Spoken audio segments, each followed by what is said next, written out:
Hi everyone, Jasmine here, and thanks for coming to the February 2023 blogging Q&A. Hi, for those of you who don't know, my name is Jasmine Watts, and I love blogging. I do this Q&A once a month just to answer any questions that anyone may have when it comes to blogging. So I put this in the chat already, but if you have any questions, go ahead and add them to the chat and I will be answering them in real time. Now, I like to start by introducing myself and let you guys know a little bit about myself. I have been blogging for over a decade. I started in 2011 with blogging, my blog, Miss Millennium Magazine, which I still own.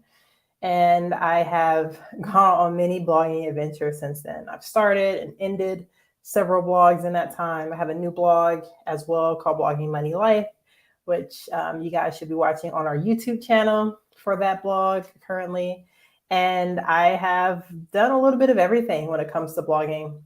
I have gotten into social media, social media, different content marketing, different strategies to make money with your blog. I've done a little bit of all of it. Cool story. My blog is actually what got me into my career in marketing. So I started a blog. I did some social media marketing things on my own, just figuring it all out. And I got my first job as a social media manager. And now I am a digital marketing strategist. And I've been in this industry for over a decade now. And it's all thanks to my blog and all the skills that I picked up during it. So not only do I blog, but I took all the skills that I've learned from blogging and I put it into a full-time career as well. So I'm always learning a little bit about blogging and marketing. If it's not through my day job, it's through my blog. Now, speaking of day jobs, something else that I like to do during these Q&As, because there happens to be a lot of white space where I'm waiting for you guys to give me questions that I can answer for you. So what I like to do during these times, I always have something prepared to talk about, a topic. And it doesn't have to be, whatever questions you ask doesn't have to be related to the topic. It's just one of those things where I like to give some knowledge of my own, maybe get the wheels spinning for people who are listening in, and go for there. I see we have someone. Hey, Eliza. Thanks for coming in and joining us for the Q&A today. Feel free to post whatever questions you have about blogging in the comments and the little chat box there, just like you did. And I'll make sure to get some answers for you. All right. So like I mentioned, I love to have something to talk about in real time with you guys about blogging, just so that I don't have a lot of white spaces waiting for questions. And what I wanted to talk to you guys about today is hiring virtual assistants. Now, I know that some of you are beginners, some of you have been blogging for a while, some of you are somewhere in between there. And I love to talk about what it takes to get to a point where you're ready to hire help and what that looks like. How do you find them? What type of things can they do? And that's what I wanted to discuss today. All right, so before I get into those things, that topic here, one last shout I like to do for my Q&A each month is I always like to focus on doing a quick shout out to my Facebook group, Bloggers Supporting Bloggers. So for Bloggers Supporting Bloggers, one of the big things that I like is that it's a nice place for bloggers to ask questions that they may have regarding blogging. It's a nice opportunity for you to get some traffic to your blog, any social media channels that you have. We have a different thread every day. And then we also feature a blogger of the month. Blogger of the week on Sundays. You just have to fill out our survey and we get you added to the list to be featured on the Facebook group. So I'm going to include a link for that as well for anyone who wants to join, and we can go from there. All right, so there's a link to the Facebook group if you would like to join. All right, so I'm going to start by answering the questions that I see here, And once I get through these, I'll go with my topic that I'm talking about today, which is hiring virtual assistants and other help for your blogging business. All right, so the first question is from Eliza. She said, I can't remember, can we put pictures of products on our blog? Yes, you can. It just depends where you got the picture from. So a lot of times if you're putting a picture of a product on your blog, it's usually because you're getting compensated in some way for it, whether that be a partnership where the brand reached out to you and asked you to feature their product on your blog, or if you are working with an affiliate link for that particular product. They usually have a resource library of different images that you can use. So that's where you could get some images. I know for Amazon, if you're on the Amazon Associates or their affiliate program, you have the right to use the pictures there, but you can only use pictures that are in the that they provide with their HTML code. So you have to use the code, and it's usually the first image on that actual product. So that is what you are allowed to do when it comes to products. Now, I've done different sponsored posts with brands where I just ask like, hey, where can I get pictures to use? Or is it possible for me to use pictures on your website? And they can give me a quick answer on what's okay and what's not. So that's easy. The same thing goes when it comes to any affiliate platforms that you're on, like Commission Junction or Share a Sale. They usually have some type of contact information for the affiliate partner for that brand. And you can email them and say the same thing, like, can you provide me with pictures that I can use for this particular product? Or is it okay for me to use the pictures on this page for the product? And they're usually good with that. If you're doing a review of some kind, I recommend just taking pictures of the product yourself. And that usually turns out a lot better just because it's more personable, right? We want reviews from people who actually use the product they're recommending. So hopefully that was helpful. Okay. And I see you have another question about a virtual assistant job, but I'm gonna answer your one after that because it's relevant to what we're talking about right now. What if we aren't in an affiliate program yet? What can we use? So if you're not in an affiliate program yet, what I was doing before I was in any affiliate programs is I would do a photo search on Google, and I would change the settings so that I can choose images that have the right usage rights. So let me see if I can show you how to do this really quick. Share my screen with you. And share screen. And there we go. Okay.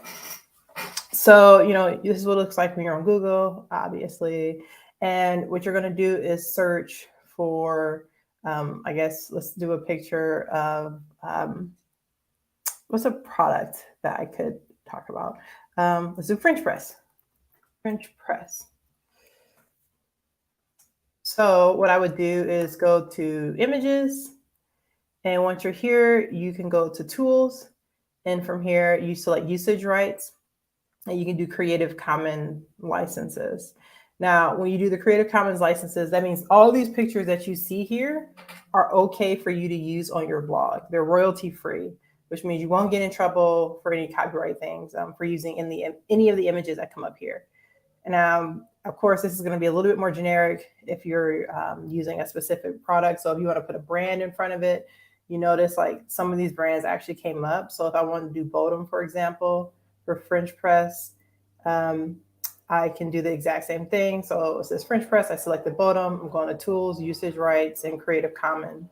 And it does look like there are some images for Bodum, but a lot of them are not that great, it looks like. Mostly just people taking pictures on their own.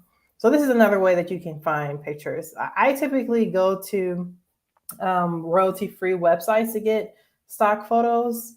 And sometimes you can find products there, but I think this is your better bet as far as finding a product image that you want for something specific. So hopefully that was helpful. Oh, you said, OMG, thank you. Yeah, no problem. Can we save those with our keywords on our blog? I'm not sure I understand this question. Can we save those with our keywords on our blog? Oh, I see what you're saying. You're saying, can I add those images to my website and then put keywords that's related to that specific image on your blog? Yes. Yes, because especially if you're not an affiliate partner with them. So you should be okay with that. Usually, if you're an affiliate partner, they'll sometimes they have you sign something that says, I won't bid on specific keywords, in which case, like, that means you don't want to do a paid ad for keywords that they're also bidding for. But when it comes to organic, like, you should be in the clear there, organic traffic. So yeah. And go down the same rabbit hole. Are there any royalty-free websites that you recommend? Yes, I have a bunch of them that I recommend. So my first one and my favorite one is unsplash.com. So I just put that one in the chat here. Really good website, really quality photos. Pexels is another one. I'm putting that one in the chat as well. And then another one I like is Pixie Stock. What I like about Pixie Stock is if you're looking for pictures where it has more women of color, or just pictures that are hard to find, that they're really, really good. You asked, are these free? The first two I gave you are free. Yes, Unsplash is free. Pexels is free. They're royalty free, so you don't have to worry about getting in trouble. And the one for Pixie Stock that I just added, this one is not free. It does have a monthly charge, but I think the person who created it is a photographer. She creates new images every single month, and it's also like templates. So if you want Canva templates for like different social media, I guess posts, it's a good opportunity. So I'm glad that was helpful. Really good line of questioning. I love that, Eliza. I'm going to go back to the top here because I know I have more questions related to other things. So I'm going to jump in here and answer some questions. So the first one is, where can we find a virtual assistant job?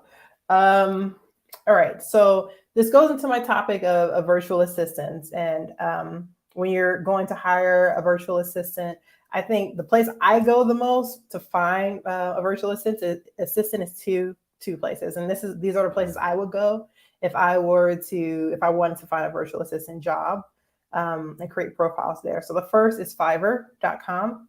And Fiverr is Fiverr, I think. And it's just a platform where you decide, like, okay, I'm going to create Pinterest images for bloggers. You say, I'll create this many pins for you for this amount of dollars, and people can just sign up for your service. And it can be one-off. It can be like on a monthly or weekly or whatever cadence you want to set up. So that's one place you can go. The second is Upwork.com. Upwork is pretty much, you sign up as a freelancer, you create a profile similar to like a LinkedIn profile. You put together a portfolio of work that you've done before, and then you start doing some work. Now, it's very competitive because you're competing with people all over the world. Some people who are living in places where the cost of living is much lower than where you may be living. So the competition can be pretty fierce there in regard to how much you can charge. So it's good to make sure you're paying attention.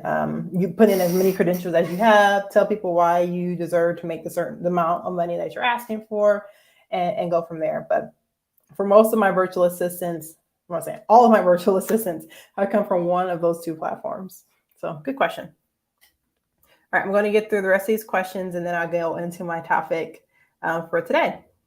So the first question, and the next question I have here is from Catboy Jake. I'm looking into affiliate marketing to make passive income because I won't be able to work if my wife's prostate exam doesn't go well. Where would I begin?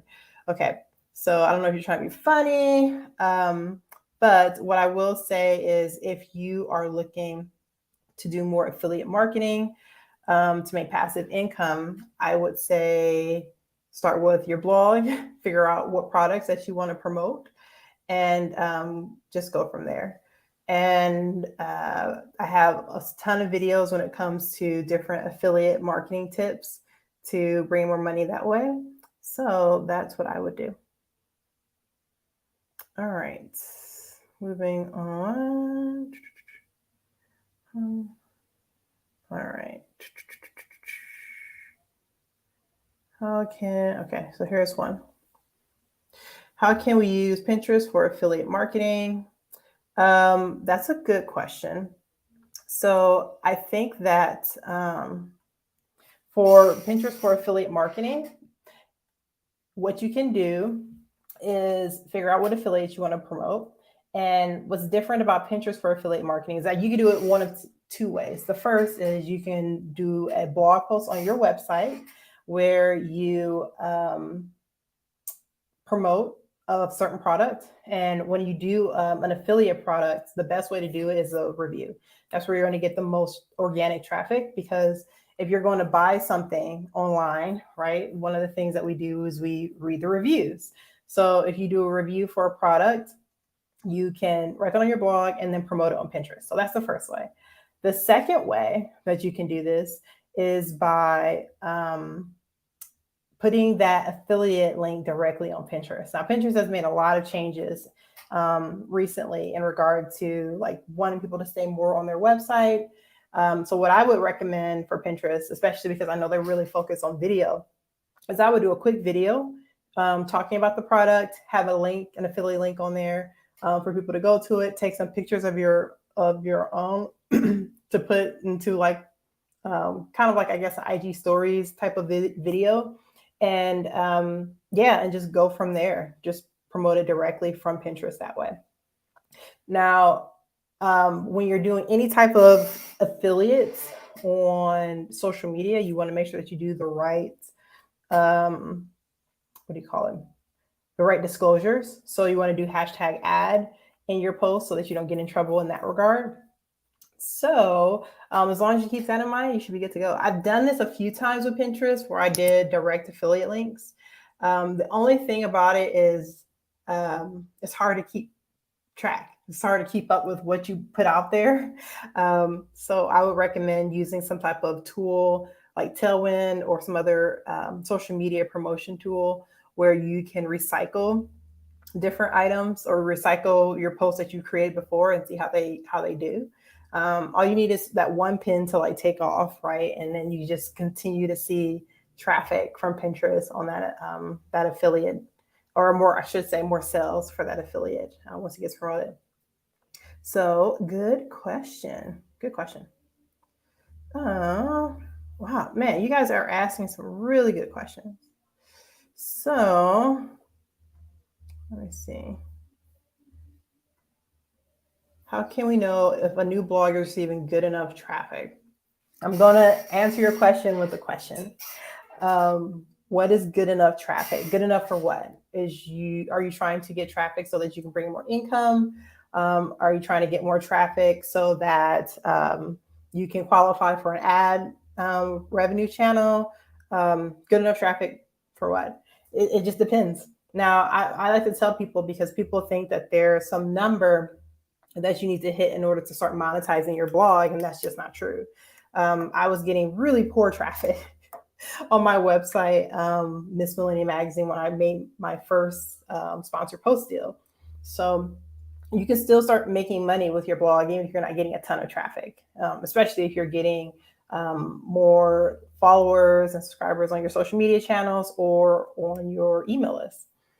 So I'll let you clarify for that one, but hopefully that helps. Liza says, I've tried Upwork as a freelancer, but I think I ran into some scams. I'll try Fiverr though. Oh, wow. Scams, huh? Man, that's crazy. I'm sorry to hear that. Yeah, usually with Upwork, it's good because they protect you from things like that, from scams, but they can only protect you so much, right? Usually for me, if I'm paying my freelancers, I have to put down a certain amount, at least when it comes to being paid on a per item basis. So I give you an example. I have a freelance writer where I pay her per article. And I set it up as milestones. So for each milestone is an article, and excuse me, I put in how much I'm going to pay her for that article, and Upwork makes me pay a portion of what that article is so that she'll get paid. It just doesn't guarantee that she'll get paid once it's completed. So if you've had issues before with Upwork, I recommend maybe setting it up so that you're getting paid on a milestone basis as opposed to an hourly basis. And that's one way to make sure that you guarantee you're going to get paid.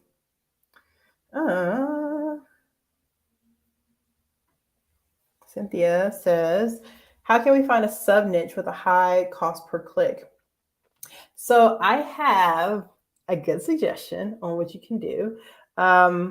When you're saying high cost per click, are you recommending, like, I'm assuming you're talking about keywords, having good keywords for a specific niche so that you know that you're going to get some good traffic from it, both from a paid perspective and organic. If that's the case, I say just do some digging on niches that do well. I think some of the top niches, just from the last articles I've read recently, when it comes to blogging, are food bloggers, travel bloggers, finance bloggers are very competitive, but they still make the most money, or makes one of the highest paid blog niches that I've heard of. As far as a sub niche, what I like to do when it comes to sub niching is start writing out some topic ideas. And you can do that by doing some keyword research. I have a really good video where I talk about how to do keyword research on your blog, or for your blog, using a tool called Keywords Everywhere and SEMrush. And I'll get the link for you so I can get that over to you.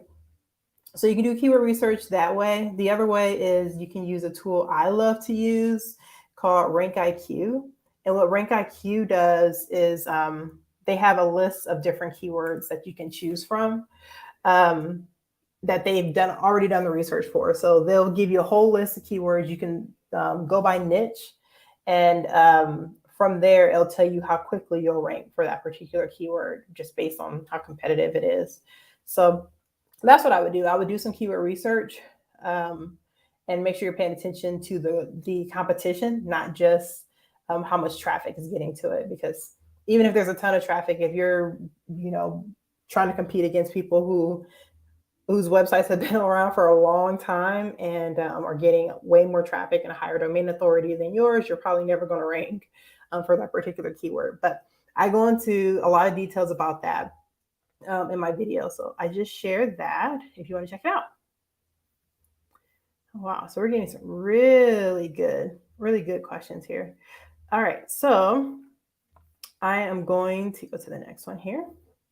Do you have any tips for staying organized with blogging, including managing blog finances? I'm working full time and I feel super excited to get started again, but I also feel overwhelmed. All right, so I feel your pain here, Eliza, because I too work full time, and staying organized with blogging can be overwhelming. I use Excel documents, honestly. So what I do is I have a number of them. I have one for finances, which I can share that with you. It's one of our freebies we give away where you can track your blog finances. We have another one where we track our KPIs.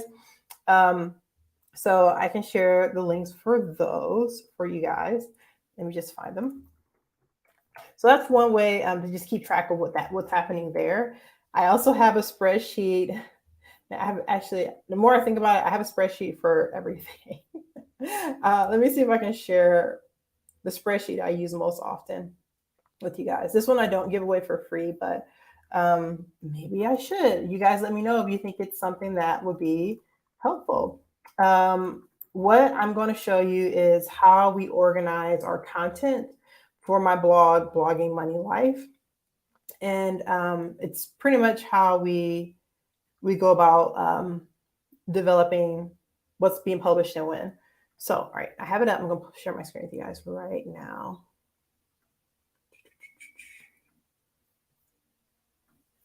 All right.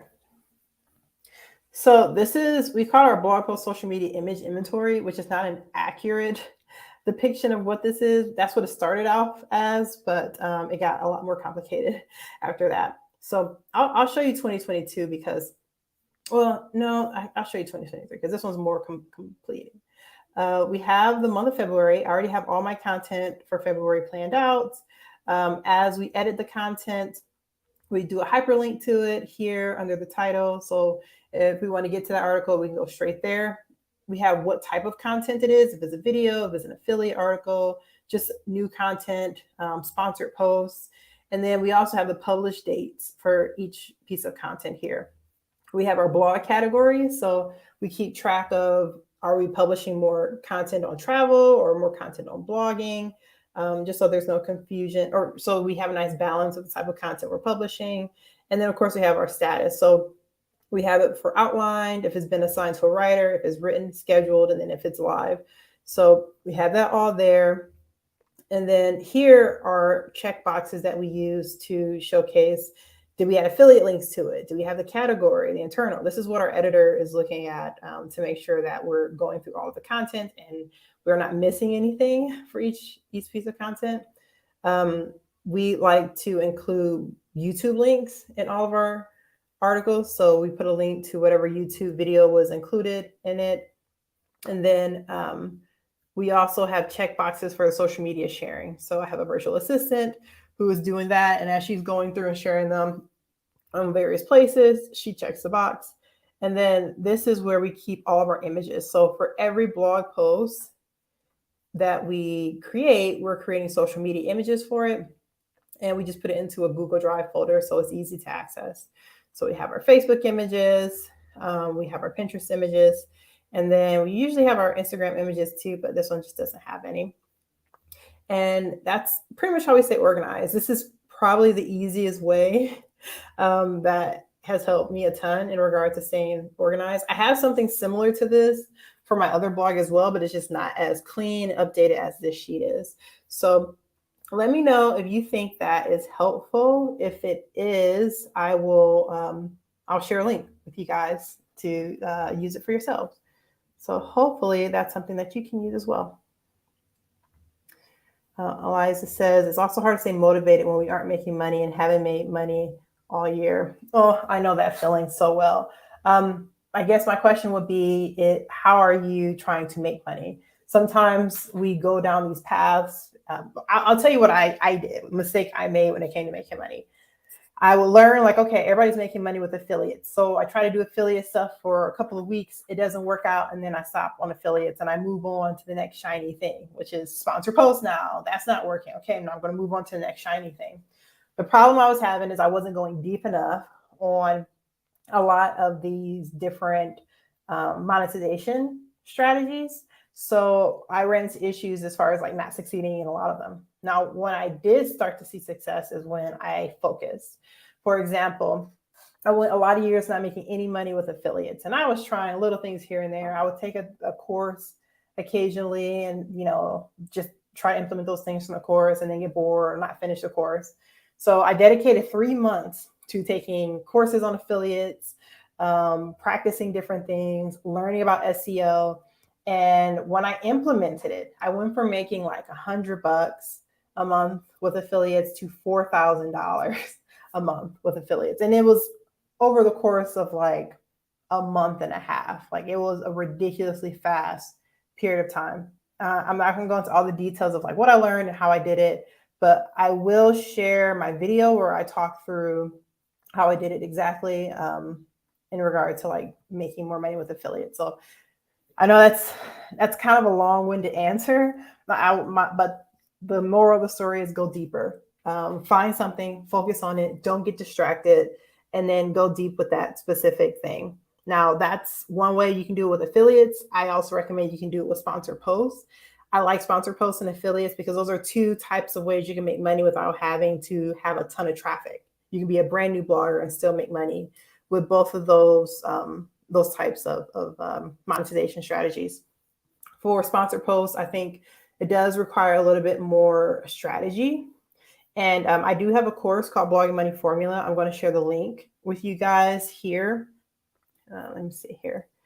So the link to that is here if you want to check it out.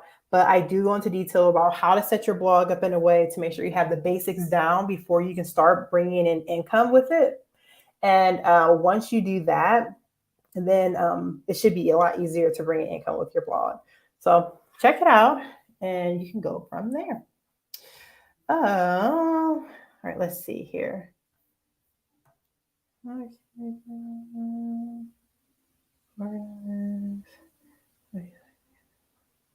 All right, so reading through these questions.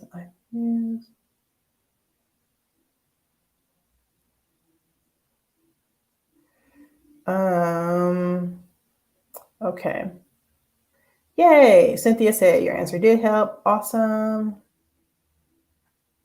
Oh, nice. Well, I just signed up for Rank IQ today. Love it. Rank IQ is probably my favorite tool right now. So super happy that you signed up for it. I hope it's going to be really, really good for you. Cynthia Finance said, I'll check out your video recommendation after this live. Awesome. Okay. So Cynthia says, the Google Sheet is pretty helpful. Can you please share it? Yes. I will create a copy for what I have. I'm going to get a clean version of it because you don't want all my crap in it. And I'll get a copy to post in this video. And then maybe that's something I'll start giving away for free for people just easily on my website. It's one of those things you don't realize is helpful until you hear other people say it's helpful. So I am going to go ahead and let's see here. I think I got most of the questions here. All right. So with that said, I'm going to talk about what I came to talk about today. And that is virtual assistants. So when it comes to virtual assistants, there are quite a few things to take into consideration with that. And of course, if you guys have any questions, go ahead and post them in the chat, and I will go ahead and make sure to get an answer for you. So, Kind says, I'm skipping your questions. Kind, if you actually post a question, I would be happy to answer it for you. But I see your paragraph you posted and it's not a question. So let me know what your question is. All right. So in the meantime, while waiting for questions, I'm going to go ahead and start talking through some of my virtual assistant things. So when it comes to virtual assistants, a few things you want to be mindful of. It's great to have virtual assistants to help you with saving some time. So you have more time, especially if you're working a full-time job or if you have other things that you need to do, then you have someone else who can take on that work for you. The other reason why it's great for virtual assistants is if you have a method that is making money for you, you can hire a virtual assistant to go ahead and, sorry, one moment. I'm going to block root members from our chat. There you go. Easy. Now, when you are hiring virtual assistants, you can save time and make money. So I'll tell you a story about when I hired my first virtual assistant. It was after I realized I can bring in income with my site. So what I did was I made money with sponsor posts. So I made my first $50. I loved it. So once I learned that I can make money with sponsor posts, I just had to figure out how to get accepted for more opportunities. So what I did was I applied for different sponsor post networks, and then I started applying every day. There are a ton of sponsor post networks out there. So this is something that took me a long time. It took me hours every day. And so it took me hours every day because I was applying, but it paid off. I got to a point where I had so many sponsored posts that I was getting opportunities for. I had to start turning them down. So when I reached that point, I said, okay, now I can hire someone. I figured out how much money I was making per month with sponsored posts. I looked at virtual assistants and I hired someone to do the applying for me. Now this worked out because one, they're going to pay for themselves. And two, if I had someone else who had more time than me to dedicate to doing this task, I can make more money. It didn't exactly work out that way with sponsored posts because there is a limit, right? I can only write so many sponsored posts a month on my site without it getting really spammy. And also, I only have the capacity to write so many sponsored posts a month when I have a full-time job. So I did have some limits there, but the concept is the same. You want to think about top tasks that can either save you a ton of time so that you can focus on making more money, or tasks that they're paying for themselves in order for you to hire a freelancer. So those are the things you want to be mindful of when it comes to deciding if you want to hire a virtual assistant or not. So what can they do? What can a virtual assistant do? I just gave you guys a couple of examples of how I use the virtual assistant. Other ways you can use one is you can hire them to write your content. I was under this impression that you're not a real blogger or you're a fake blogger if you hire someone to write the content for you.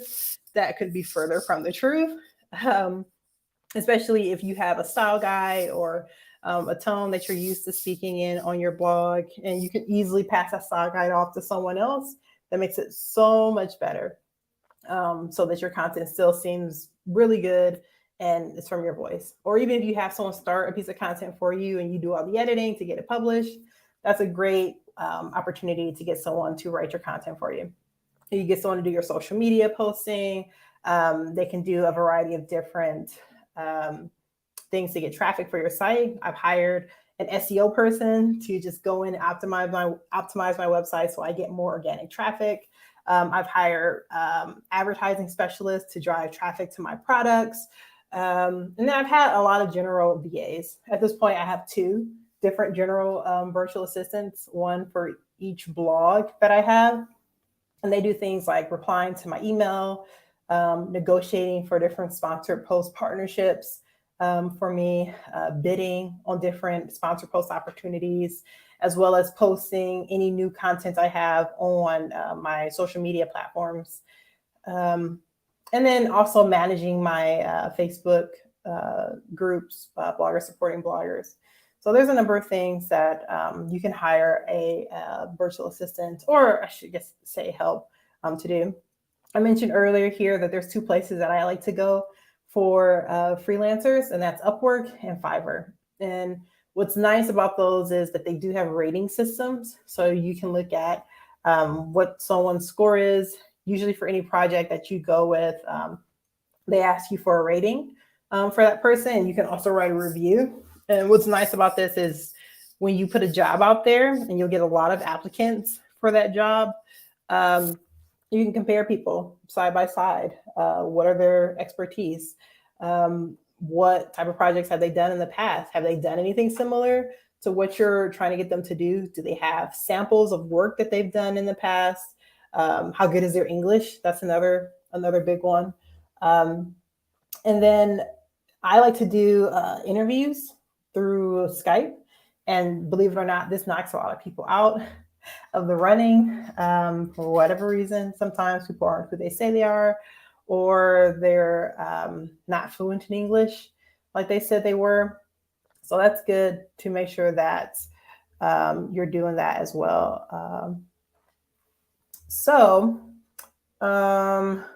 What else when it comes to, let's see, we have a few more questions. Lois says, hey Lois, I haven't seen you in a while. Have an important question that didn't go through. See if you can post your question again so I can get an answer for you, unless I didn't see it earlier. No. I don't see another question for you outside of you saying you're here. So go ahead and post another question. I'll get an answer for you. And Cynthia says, where can one get those sponsored post opportunities? That's a good question. So I actually make it pretty easy for you to get it on my website, but I can grab the link for you. I have a list of 150 different sponsor posts opportunities that I did a lot of digging for, and I update this list every year or so. So yeah, there's 150 there. You just sign up for my email list and you can get all 150 of them and just go from there. So good question. All right. All right. I don't see any other questions here in regard to. All right. All right. So we talked about why you should get virtual assistants, when to get virtual assistants, and then tasks that virtual assistants can do, managing them. Now that's another process all on its own. When it comes to managing virtual assistants, you want to make sure that you're keeping track of what they're working on, and that in itself can be another job. To just managing people and making sure they're doing what they say they do. So my thoughts are, have regular check-ins. I say at least once a week, just to make sure that they have an idea of what they're supposed to be doing. What I find is, depending on what country they're in, there are some countries where people are just very eager to please, even though they don't understand. So they don't ask questions. When you ask them, do you understand what I'm telling you to do? So they'll execute on something that's not what you asked for. So do regular check-ins. I say have whatever information that you want them to do spelled out on a document step by step with screenshots that shows them how to do what they need to do. I create SOPs for pretty much anything on my website. So yeah, that's something that I would do. And then even though you have that step-by-step document, get on a video call with them and go through the document, and also go through the process with them and record the video call, just so it's very clear what you're asking them to do. And if they run into questions or if they don't understand something, they can go back through those resources that you provided for them. I know that's a lot of work up front, but it's going to save you so much time and heartache and money if you do that. I've learned this from years of working with virtual assistants and not understanding why aren't they doing what I asked them to do. So doing all of them is important. Having it written out with screenshots, doing a video call with them to go over the document, and then going through it in real time. And if you have more time after you show them how to do something, have them share their screen and do it with you on the call, because that's when you can really figure out, do they understand what I'm asking them to do? Because if they don't, they'll ask you questions right then and there, like, okay, what do I do in this step now? Or I didn't understand this part when you said this. Because again, if you're eager to please and you just want to do a good job, you may or may not put the right information, or you may or may not understand it, but say that you do, so that you make a good impression. So that's how you manage it. All right, I see, Lois, I think you got your question added. I have requests for sponsorships, but don't know who is real. One said to do it before I get paid. One said they will put it in escrow. And one said they would pay me $1,000 per post. All right. I'm not sure where you're getting your sponsored deals from. All right. And she said, and they don't say where they are except from a influencer. Okay. So if I get people who reach out to me directly for sponsored post opportunities, I have a rule that says you have to pay me upfront. Because I've been in situations where I said, okay, let's do this. You told me that you're going to pay me. I write the article and then they ghost me. But the problem you run into, even if I take the article down, I've already put in time to write this for you. So I ask people to pay me upfront. And an easy way to make this simple for people to pay you upfront is to send them an invoice on PayPal. So if you have a PayPal account, if you just convert it to a business PayPal account, and then you have the ability to invoice from there. I would just throw in an extra percentage for the PayPal fees, which ranges depending on wherever they're coming from in the world, and then invoice them and say, hey, you will get your article published within this amount of time from whenever we get the payment from you. And you would be surprised at how many people just disappear after you invoice them. But don't see that as a negative. See it as, I'm so glad I didn't waste my time writing this content and then they ghosted me without paying me. So I would say get the money up front. If you go through a sponsored network, I don't require a payment up front because the sponsor network works as a intermediary. So they're already getting that money up front from the brand. And I've had situations where the intermediary got screwed by the brand, and the intermediary still paid me for my work, even though it never got published. But they still paid me for my work. And that's why they're there, to protect you from people from scamming you. So yeah, that's my rule of thumb when it comes to getting paid for different sponsorships. So hopefully that is helpful. I'm happy to give you more advice on that. If you have more detail to share, as like where they're coming from or what opportunities. So yeah. What else? What other questions do you guys have for me today?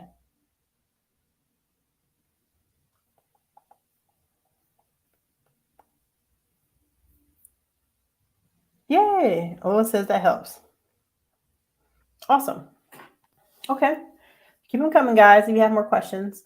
So I talked about when to get freelancers. Yeah, when to get virtual assistants, different ways that you can use them, where to find them, how to manage them. Payment, it varies as far as what you're paying someone and what they're doing. But I know on Upwork, you can pay people starting at $3 an hour for a task, up to, I think the most I've paid someone is like $50 an hour for a more higher up role. So it just depends on whatever you're hiring them for. But I mean, there's so many different people with a lot of skill on those platforms. I have someone right now who's creating Google Web Stories for me. He's worth every penny because quick tip, if you guys are not doing Google Web Stories as an opportunity to get more traffic to your blog, you are missing out. It's free, like it's a plugin that you put on your website. Any traffic that goes to your Google Web Stories is going to your website, which is awesome.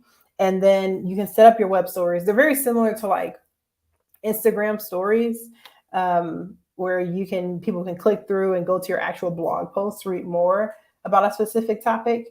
But yeah, and Google loves you for it because it's their idea, right? So if you want more organic traffic, I mean, it does take time to do the web story. The first one I did took me like 45 minutes to put together. But it was worth it because I'm getting a lot of traffic. Yes, there's a WordPress plugin. Here, I'll grab it for you. Google Web Stories, WordPress plugin. And you put the plugin in, and then what it does is it's just like a tool that creates a page on your website for Google Web Stories. And once you do that, you create the different, what do you call them? Images. It can be image or video. And people click through them like they would like an Instagram story or Facebook story, whatever. But yeah, it's a free plugin and it's a great way to get more traffic to your blog. So check it out. Cynthia says, how do you interview your VAs to be sure they're really good? Okay, so another tip. You reminded me of something that I forgot about. One lesson I learned really early with my blog: you never hire someone to do something on your blog that you don't know how to do yourself. So the good example, the web stories, I knew like this is something I did not want to do. But before I did that, I said, I'm going to do at least one Google Web Story, and then I can see how horrible mine is compared to a professional who can do it. But I know how to do it now, and I know how this should look. I know how much time it takes. And if someone tells me they tried to do something and they really didn't, now I can look at that and say, no, you didn't. When I first started my blog, I hired someone who I thought I could trust to create design pages on my website. And he was telling me he did. I didn't know HTML code. I didn't know anything about how he was setting my blog up. And I was paying him. So I was paying him and he was doing nothing. and he was lying to me and telling me he was doing something, but he was not. So that's my lesson from that. Don't hire someone to do something you don't know how to do. So in regards to your question, as far as how do you know if they're really good, if you have a clear understanding of what you're hiring them to do, then you should have a clear understanding of what it means for them to be really good. So that's the first tip I would say. The second is look at their work. Have them provide you with details of things they've done in the past. Whether if they're a graphic designer, let them send different images that they've created before. If they're a writer, send content that you've done before. If they're an SEO person, send me stats. Show me like what this blog was like before, stat wise, and what was it like after you made your changes. And when you talk to them, ask questions about what did you do? How did you make these changes? And if they're talking about basic stuff like, okay, I put Yoast SEO on my blog, that's all you did. Yeah, you're not an SEO expert if all you're doing is Yoast SEO. So it's just like, it's things like that you'll start picking up on. Do some digging on your own to be knowledgeable about whatever you're trying to hire someone for, and then you'll have a clear understanding on if they're really good. Another thing that I like to do is when I'm hiring for a specific role, I make a list of questions. It's never a ton, maybe 5, 6 questions, but I ask the exact same questions on every single interview. And this makes it so much easier for me to compare people side by side and see what their thoughts are. And what you'll find is there's some people who are like, man, they're so talented with this, but they're not as available as I want. They only have 5 hours when I need someone to be here for 15 hours a week. So then you can start comparing and contrast. And then you can also look at it from a price point. Like this person is the best, but they're the most expensive. And this person is okay, but they're the least expensive. And then you start, you have more things to compare as far as who you're going to hire. It's not always about just hiring the best person, because sometimes you can't afford the best person, or the best person doesn't have the availability that you want. So yeah, those are my 2 tips. 1, have a clear understanding of what you're hiring someone for. Is it something that you can do? And how do you measure someone who's really good? And then the second is ask the exact same questions on every interview so that you can compare your candidates side by side to see who is the best and who's not. Cynthia Finance says, how does the plugin work? How does one use it? Okay. Should I show you guys this plugin really quick? Because it's pretty cool. It's pretty intuitive of a tool, but there's a learning curve. It's like a combination of like Canva and I don't know, any other WordPress plugin where you just have to learn it a little bit. It took me a little bit of time because there's just a lot to take into consideration. Let me share my screen and I'll show you what it looks like from the back end. Okay, so let me share. Okay.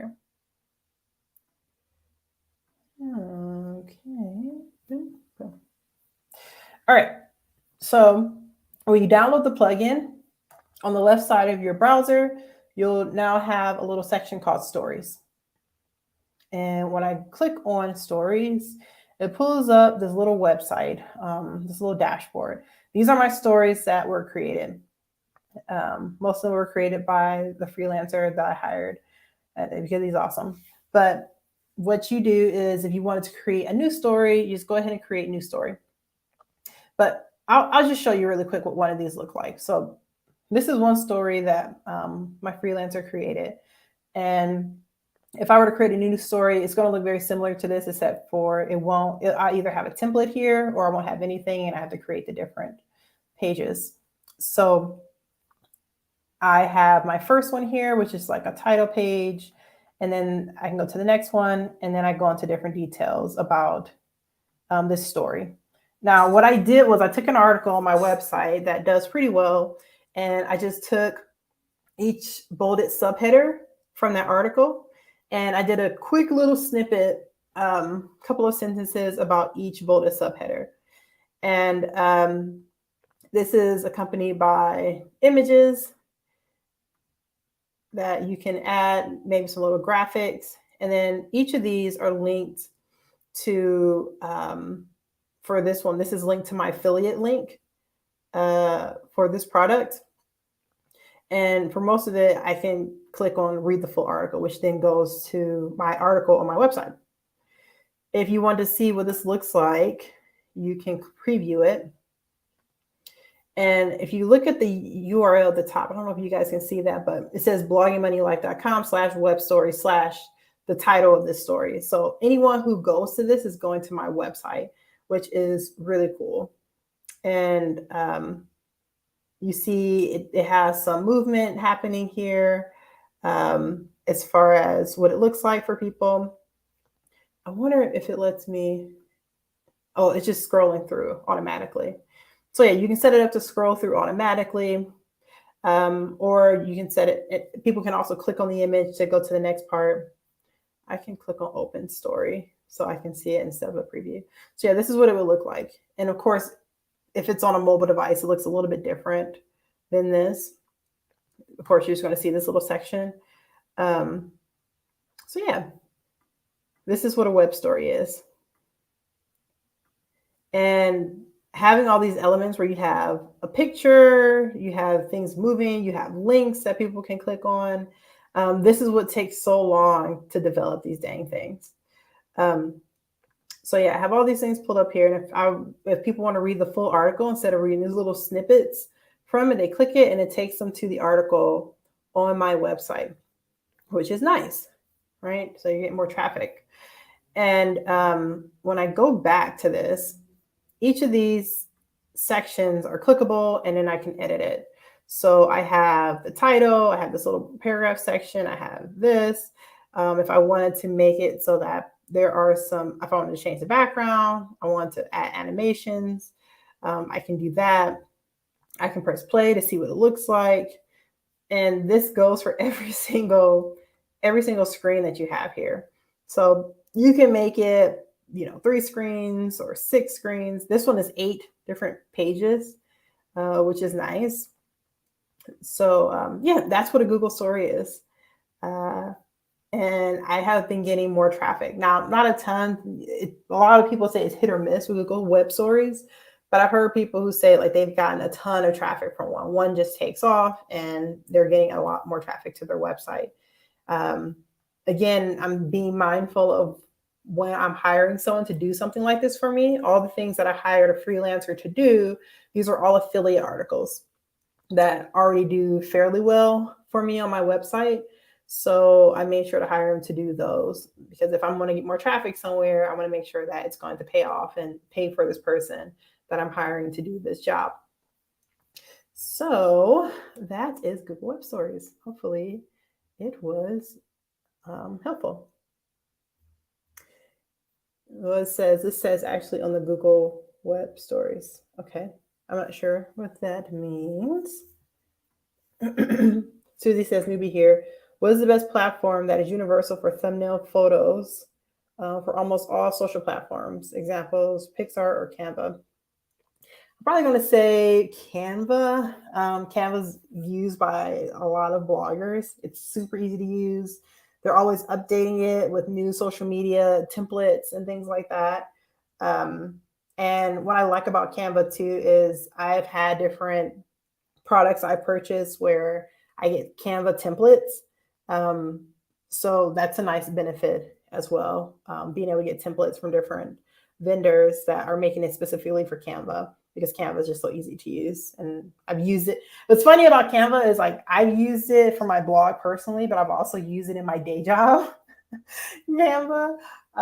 So it's very widely used. And when you have a platform like that where a lot of people are using it, and then people are developing products around that product, then it's usually a good one to bet your money on as far as usability. So yeah, that's what I use for creating thumbnail photos. And they have a lot of templates, which is awesome. Lois says, it is a question like Instagram stories is on Instagram. So Google Web Stories somewhere on Google. Yes, I'm sorry. I didn't understand your question. Yes. So where Google Web Stories is, it's called Google Discover on Google Search Console. So if you search on Google on your phone, that's where you typically see Google Web Stories. So I don't know how to make it come up exactly, because sometimes when I search Google, um, it comes up, but it's the search bar, and then sometimes you'll have a lot of information at the very bottom um, of your search, and it's like articles and different images and videos. So that's usually around where Google Web Stories shows up. But good question. Good question, Lois. Awesome. Susie says, thank you. All right. This has been a very interactive session, and I'm so glad you guys joined me and asked so many really good questions. So I hope it was helpful. I'll be here next month as well, the last Wednesday of the month of March. So I hope to see you guys there again. Feel free to bring more questions. And if you guys have any questions that come up after this, feel free to post them in the comments section, and I'll get an answer to you in the next few days or so. All right. Well, thanks so much for joining me, and I will see you guys next month. Bye.